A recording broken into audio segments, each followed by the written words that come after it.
Hello po mga ka-viral and welcome back again to this YouTube channel. Latest update na naman tayo ngayon. Sobrang desperado na ngayon si VP Sara Duterte at ang kanilang mga kaalyadong senador at mga congressmen dahil sa mga nakaambang pag-aresto sa kanila ng Sandigan Bayan at Ombudsman dahil sa mga matitinding ebidensya na hawak ngayon ng Ombudsman at DOJ sa kanilang pagkasangkot sa malaking anomalya sa mga flood control corruption. Ngayong buwan ng Pebrero ay nag-aantay na lamang ng tamang tiyempo ang Office of the Ombudsman at Sandigan Bayan sa paglabas ng mga arrest warrant sa mga senador, congressmen, DPWH officials na aarestuhin. Maglalabas na rin ng final report ang Blue Ribbon Committee sa pangunguna ni Senate President Pro Tempore Ping Lacson ng kanilang rekomendasyon sa kanilang isinasagawang investigasyon. Ayon sa balita ay hindi sinanto ni Lacson sina Senator Chis Escudero, Senator Jinggoy Estrada at Senator Villanueva dahil inirekomenda na ni Senator Lacson na kasuhan at iparesto sila kaugnay sa mga kasong graft, malversation of public funds, plunder at iba pa.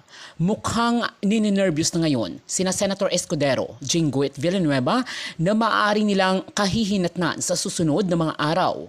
Hindi umubra ang pakiusap o pagiging kapwa-senador at pagkakaibigan nila kay Soto at Lacson dahil nanindigan na si Lacson bilang chairperson ng Blue Ribbon Committee ng Senado na siyang nangangasiwa ng pag-iimbestiga sa korupsyon ng mga flood control projects na nabulgar kamakailan lamang.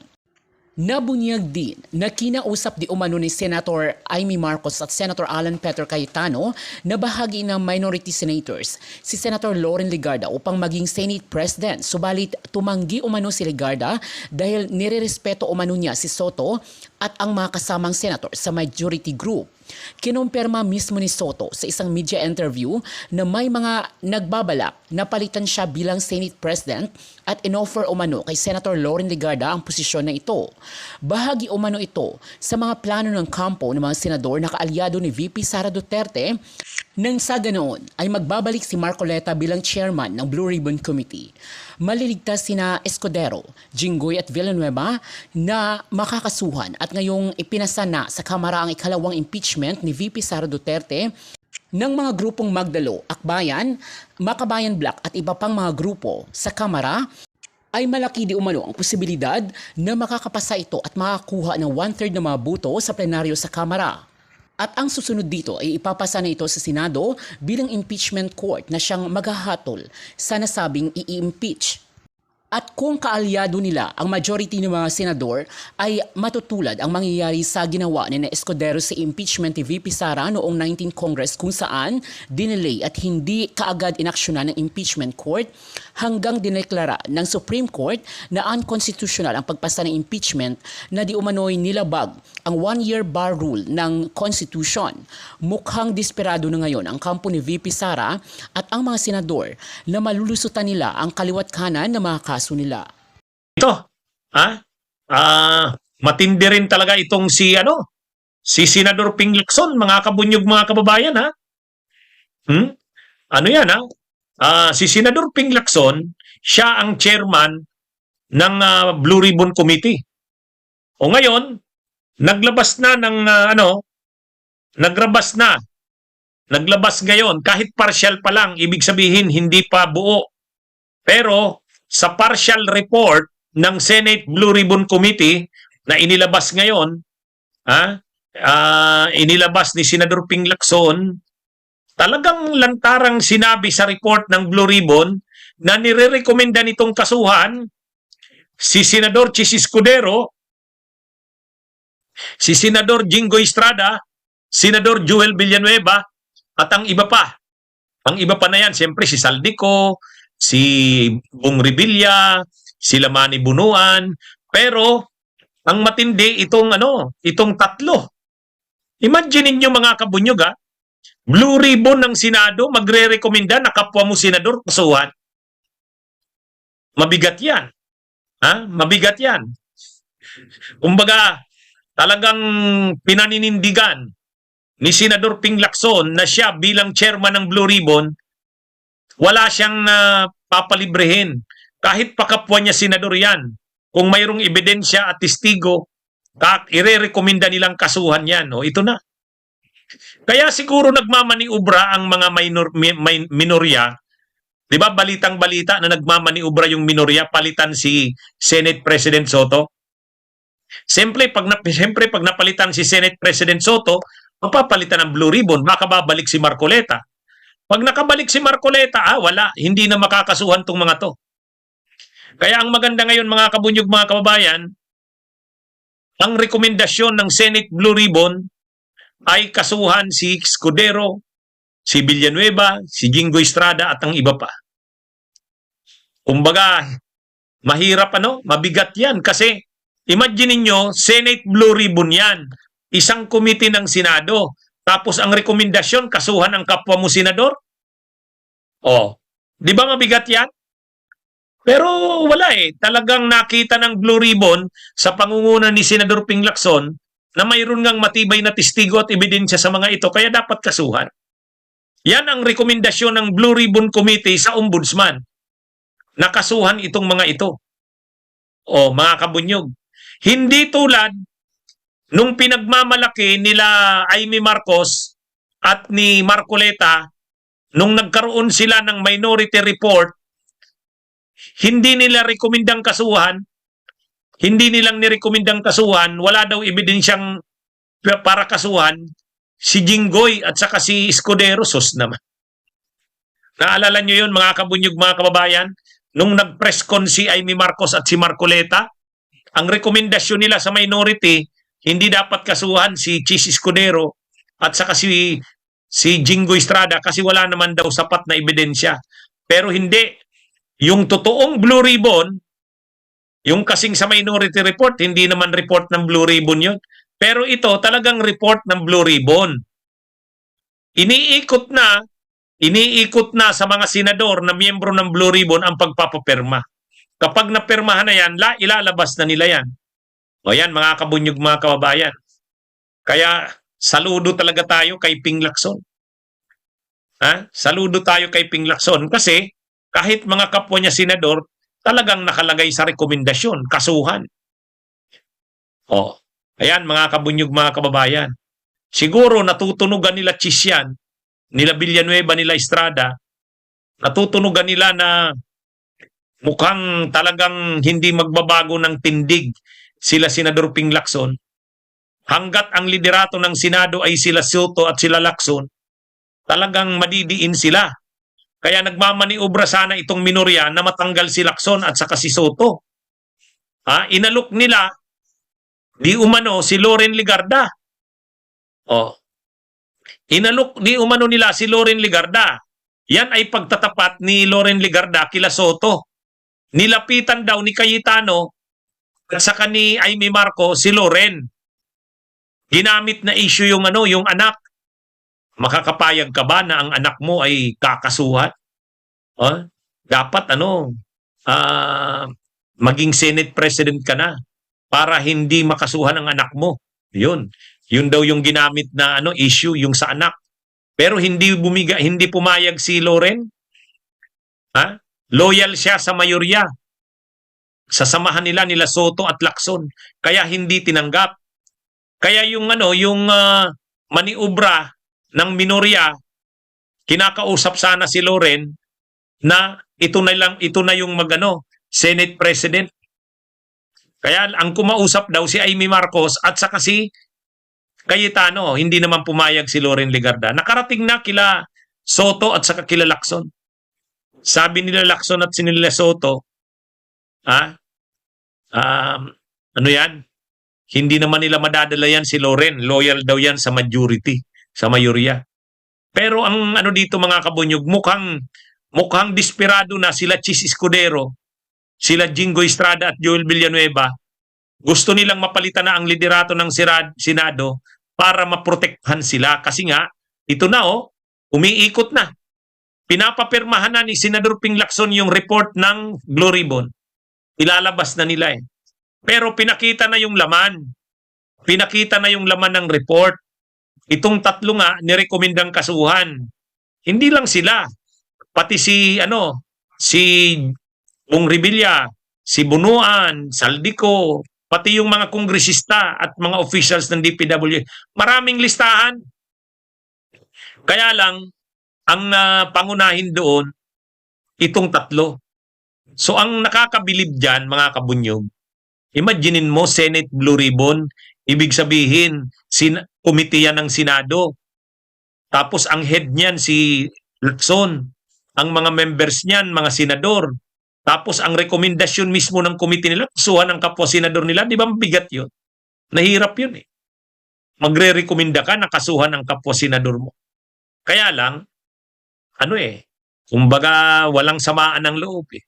Ang stand ni Senador Ping Lacson, wala tayong samaan ng loob, trabaho lang.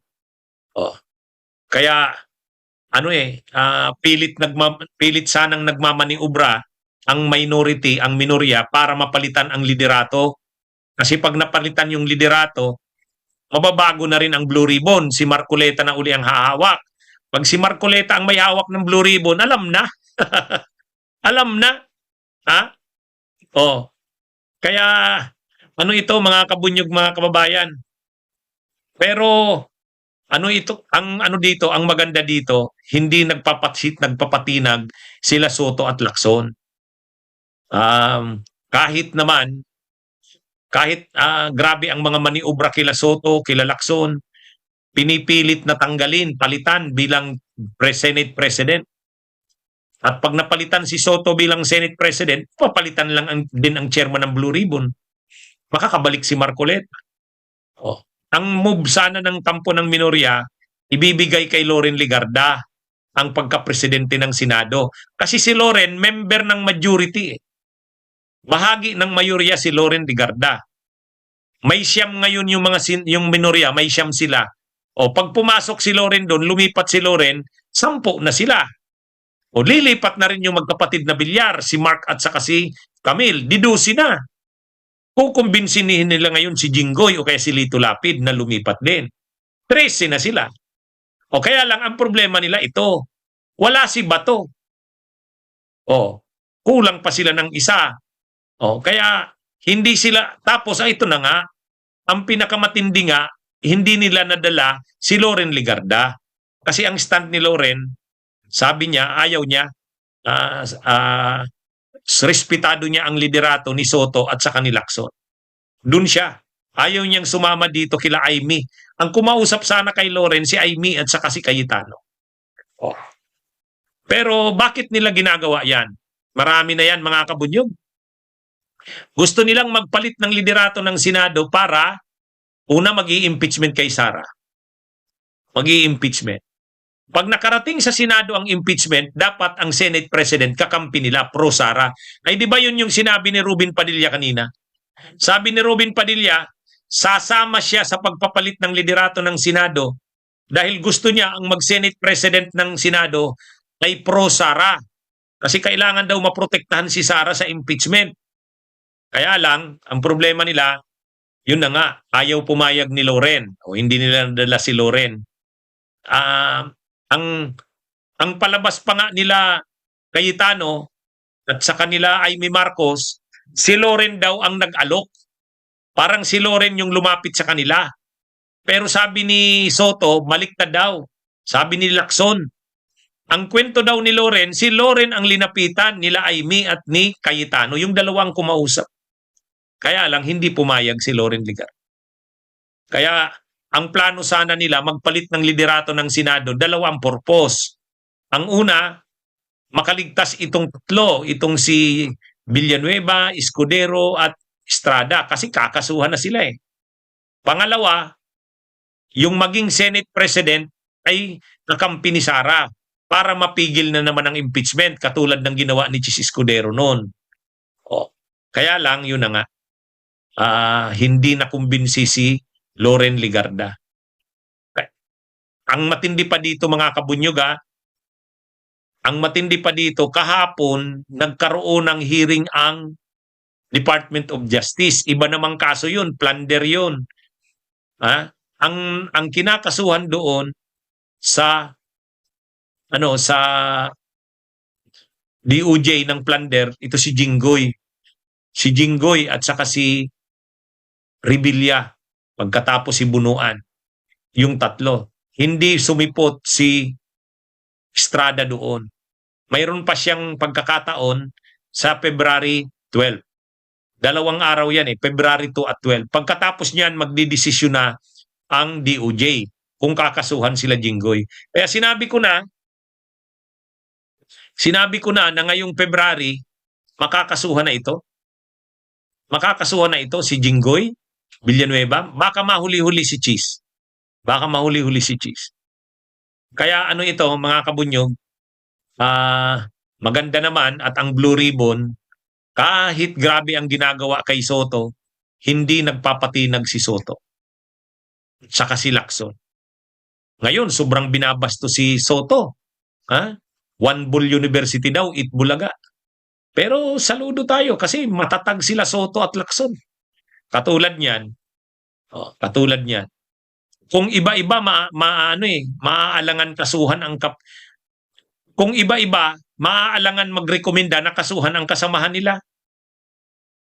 Pero si Lacson dito hindi. Bilang Blue Ribbon Committee Chairman, kung ano yung lumabas sa investigasyon nila, yun ang rekomendasyon. Ano ang lumabas sa investigasyon nila? Sangkot nga sa mga anomalya itong si Villanueva, si Escudero at si Estrada. At ang iba pa. So anong rekomendasyon? Kasuhan.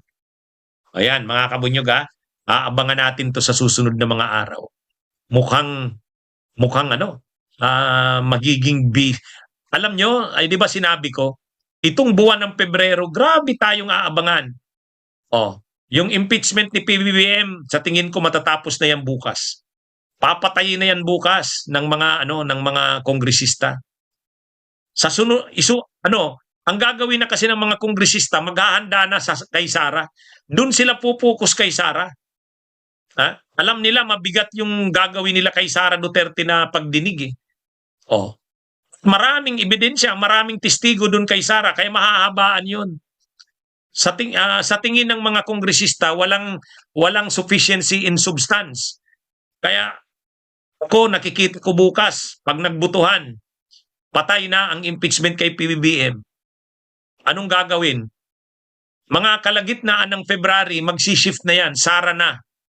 Yung Sara impeachment na ang pag-uusapan. Diyan yan matatagalan na.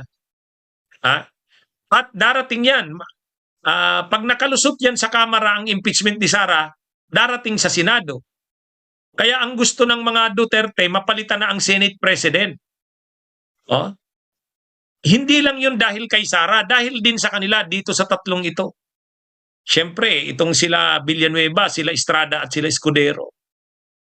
Alam nila na hanggat si Soto ang presidente, hindi nila kaya ito.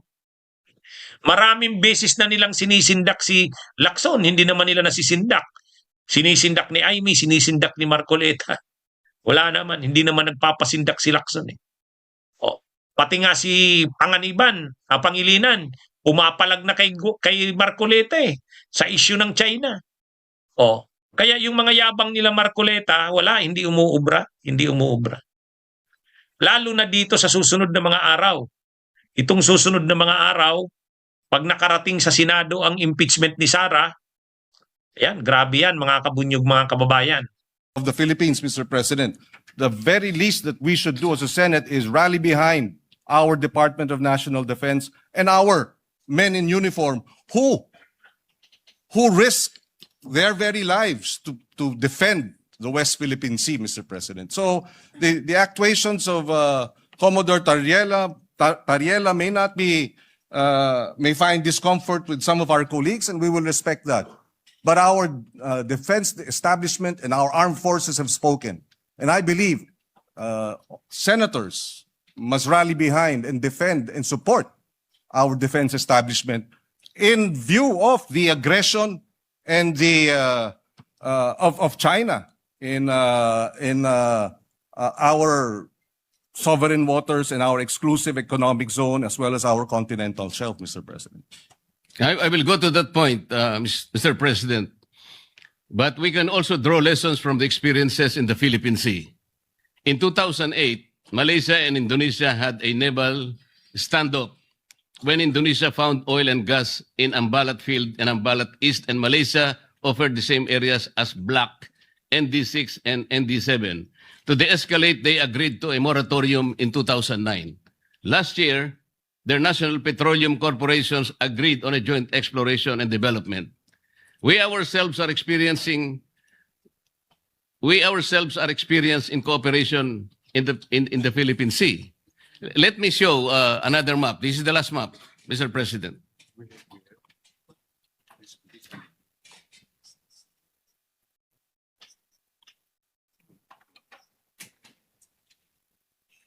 Mr. President, just a fine point. Yes, we too have disputes with Vietnam, with Malaysia, and even Indonesia, Mr. President. But the difference is that they do not water cannon us, and they do not ram their ships, their coast guards, their coast guard, the Chinese coast guard, to our Philippine ships, Mr. President. It's an entirely different story in that regard, Mr. President.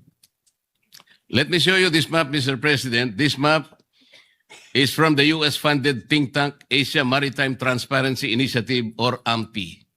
On the map are areas marked with X. On the upper right hand of the South China Sea, the mark refers to the exclusive economic zone and continental shelf overlap between the Philippines and Taiwan. We have a fisheries and law enforcement agreement there. On the lower left hand, Mr. President, the mark represents the dispute over extended continental shelf between Philippines, Malaysia, and Vietnam. We are in discussion with Vietnam now. On the bottom corner are disputes over Sabah and the territorial sea and contiguous zones it generates. In Sulu Sea and Celebes Sea, we have a tri-point with Malaysia and Indonesia, and the same in the Philippines with Indonesia, Palau, Japan, and Taiwan, emanating from Pratas Island. However, this map will demonstrate to us, Mr. President, the complex territorial and maritime disputes facing the Philippines. Malaysia is in the Sulu Sea and Celebes Sea, with Indonesia over continental shelf in the Celebes Sea, with Palau and Japan, Ryukyu Islands in the Philippine Sea, with Taiwan in the Basi Channel, with China, Malaysia, and Vietnam in the South China Sea, and with China, Taiwan in the South China Sea over the maritime zones generated by Pratas Islands. We must be doing something right in the management of this dispute, Mr. President. Yes, we are, and Yun nga po. Kaya and- po and pinipilit kong ipaliwanag na bakit dito sa mga eryang ito ay nagagawa po nating i-manage ang hindi natin pagkakaunawaan. Ang sabi po nyo kanina, because they are not water cannoning us. they are also not aggressive. They are not coercive, and therefore there will be no escalation. The aggression of China is primarily the reason why tensions in the disputed areas have risen over time. We have in fact filed 245 protests against China's incursion and illegal activities in our exclusive economic zone since 2022, Mr. President. We also exercise diplomacy. We recognize, and that's precisely why we brought the matter to the tribunal. We recognize that China is a power, economic power, and an emerging military power. And what do small nations like us have? We have the rule of law, international law, and that's why we brought this matter to the International Arbitral Tribunal, Mr. President. We are not the problem here, Mr. President. It is China, the aggression of China, that is the problem here. Mr. President, si Commodore Tariela po ba ginawan ng caricatures or effigy yung mga heads of state ng Vietnam, ng Malaysia, at iba pang karatig bansa? Hindi kailangan, Mr. President, dahil wala naman silang pag-water cannon sa atin. Hindi naman po nila sinasagasaan ng ating mga mangingisda o inaaresto. Hindi na naman nila, yun na nga, binabangga, wino-water cannon. Yung may aksidente pa na kung saan yung Chinese vessel ay iniwanan ang 22 mga mangingisda natin. At sino ang sumalba sa kanila? Vietnam ang sumalba sa kanila. So bakit tayo makikipagpalitan ng maanghang na salita sa mga meron tayong sabihin na nating maritime disputes na hindi naman tayo inaapi at binabalahura at binabastos, Mr. President. Mr. Mr. President, President. hindi lang po si Commodore Tariela for the record. Ang pati ang ating Senate President matapos nung binanggit yung persona ng grata nagsalita ng baluktot, Mr. President. So sana maintindihan natin, hindi lang ito usupin ni Commodore Tariela. Hindi lang ito usupin ng mga senador o kaya mga kongresistang binabastos nila. Usupin ito ng Pilipinas na ipaglalaban natin ang atin at dapat magkaisa tayo, Mr. President. Pare-pareho po tayo sa posisyon na yon, Mr. President. Ang sinasabi ko lang, kailangan bang magkapatutsadahan ng walang katapusan? Ang pag-init po ng sitwasyon ay hindi po nakakabuti sa ating dalawang bansa. Walang katapusan na patutsadahan. Paano po natin kakalmahin? O halimbawa, paano natin papatay ng sunog sa isang bagay na susunog? Yun po ba'y bubuhusan natin ng gasolina? O kailangan natin sabuyan ng malamig na tubig? Mr. President, ang sinasabi ko lamang po, bakit po kinakailangan kasing gumawa pa ng mga caricature at sasabihin na ang presidente ng China ay bully? Siguro po, Mr. President, ang may mumungkahi natin, hindi po tayo kasi magpa-profit from these experiences. Ang DFA, ang BIFAR, ang DNR, ay sila pong nagmamanage ng ating mga disputed seas. Pero nagkakaroon po tayo ng progreso. Hindi po sila nagano ng mga caricatures o megaphone diplomacy. They did it diplomatically, diligently, and without fanfare, Mr. President, working with their counterparts in settling our differences with our nations. Ang sabi po kasi ninyo, Mr. President, Your Honor, na wala pong anumang ginawa ang ating mga maliban sa China, ang Vietnam o kaya yung ibang bansa ay walang nagawa. Nakalimutan po ba ninyo, Mr. President, in the context of our maritime disputes, we have shot and killed 2 Vietnamese fishermen in 2017 and 1 Taiwanese fisherman in 2013. Did Vietnam and Taiwan accuse us of sowing fear and interfering in our capacity to defend our claims? Gusto ko lang pong ipasariwa sa inyo yung ganon. Talaga pong nagkakaroon ng ganon eh. Ngunit sila, hindi naman tayo ginawan ng masama kahit na nakapatay tayo ng ilan sa kanilang mga tao. Ang pinag-uusapan po natin, anong patutunguhan natin kung patutsadahan walang katapusan? Mr. President, if I may, the incidents mentioned by the good senator from Tarlac are isolated incidents from Vietnam and Taiwan. These are isolated incidents. This is not in the same realm as China's 24/7 acts. 365 days a year, 24 hours a day, 7 days a week, incursion and threatening. And Mr. President, Taiwan or Vietnam did not threaten us publicly. 2 weeks ago, the Embassy of China said the uniform, if I may quote,